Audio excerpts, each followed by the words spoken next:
I had a hard time trying to pick who to side with this week because I felt that each side had their own beneficial aspect for the land. From an environmental perspective, it was hard to side with the ranchers because their practices are so damaging to the riparian zones in this case. But when I read that Sage was getting involved and concerned about the riparian areas, I saw an opportunity which all could benefit from. I figured that Stone could buy the property she wants to build on, the 200 acres. Middleton's get their money, and then they're on their way, so they're out of the picture. If we're all being honest here, it is only a matter of time before this land is developed anyways, and why not take the opportunity to ensure the riparian areas can be managed correctly? In order to do this, with my proposed plan, either the two rancher families split the land that encompasses the waterway and extend their properties, or Gil buys a smaller amount of land, which would be more affordable than the entire Middleton Ranch anyway. Either way, the ranchers find a way to buy this smaller section of land, which can only be done if Stone buys the overall land and lets them purchase the land in the back, which the waterway goes through.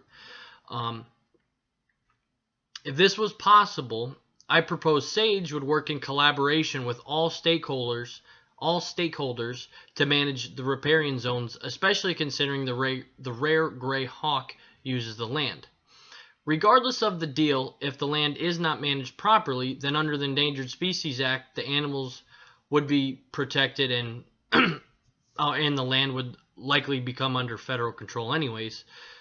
So it makes sense to manage the land properly now, especially by a motivated stakeholder such as Sage.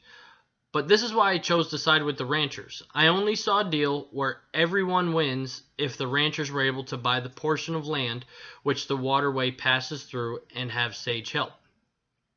I also did not like seeing the 3 generations of family traditions and the sudden drastic changing of their family traditions because 3 kids didn't want to become ranchers anymore.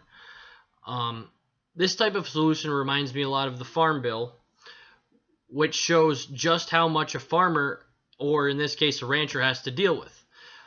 They have to conserve, do research, create jobs, look for innovation, their own infrastructure, all this while doing their actual job of ranching.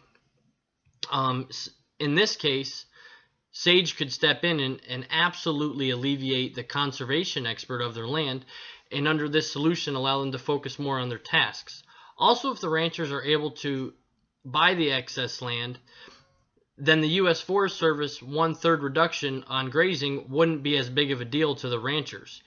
Right now, Pat Wright decided to reduce the grazing allotments on all area ranches from 12 head of cattle to 8 head of cattle per section. In my thought process here, the ranchers probably wouldn't have to reduce their cattle at all if they buy more land. But this was my thought process on the matter. But great post, and I think you chose a great side.